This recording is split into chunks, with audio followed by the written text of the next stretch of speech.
Today I will be explaining America's pastime, which is the sport of baseball. Baseball is primarily a sport played with bats, leather gloves, and a baseball, of course. I'm going to break it down to three categories: the offense, the defense, and pitching, the main goals of each one, the simple rules, and hopefully by the end of this speech you guys will have a very well understanding of the basic rules of the game of baseball. Okay, first let's start with the offense. Obviously, like in every sport, whoever scores the most points wins, but in baseball it's called runs, not points. And the offense has to score as many runs as they can.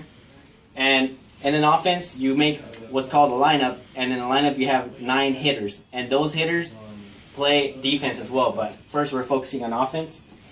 And since their goal is to score runs, I'm going to explain a little bit of how the proper rules and how to get runs. First, obviously you have to get hits. So we're going to draw a little baseball diamond here.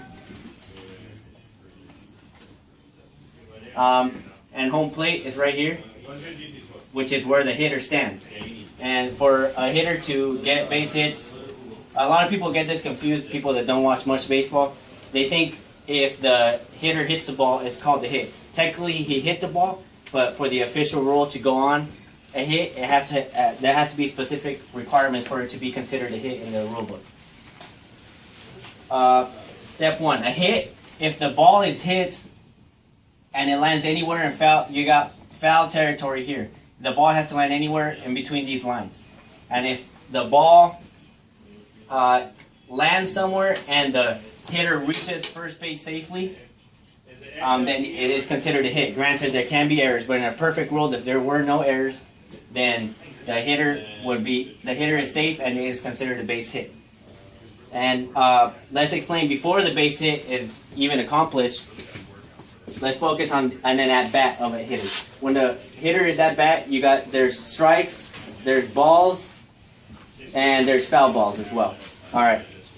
Usually an umpire has a judgment call strike zone where the catcher is, and if the ball lands anywhere in the zone, depending on what umpire you have, it's going to vary. He will call it a strike.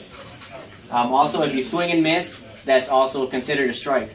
And if you hit a ball and it goes outside of these lines, it is a foul ball, and it's considered a strike unless there's 2 strikes. You pretty much have a redo if you hit a foul ball.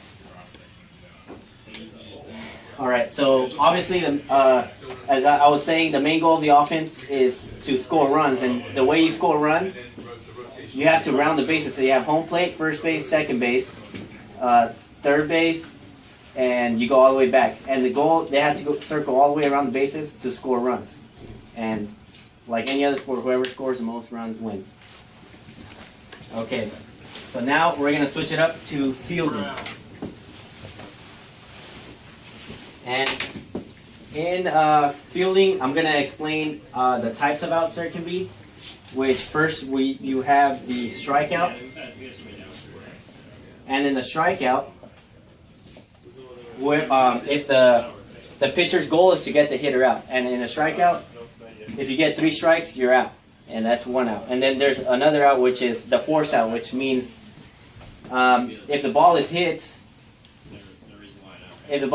anywhere in the field, and the runner is going towards the base, so I'll draw the diamond again. If the ball is hit and the runner is running to first base, and it is not caught in the air, whatever fielder is on this side has to throw it to first base. And if the base is tagged before the runner is there, and the fielder has the ball in his hand, then it's a force out. And then another out would be a fly out, which means if the ball is hit in the air, and any fielder catches the ball without the ball hitting the ground, that's called a fly out. That's another type of out. Okay. And then you have a tag out, which means if the runner is off the bag and not touching the bag, and any fielder has a ball in possession and touches the runner, then the runner is considered out as well.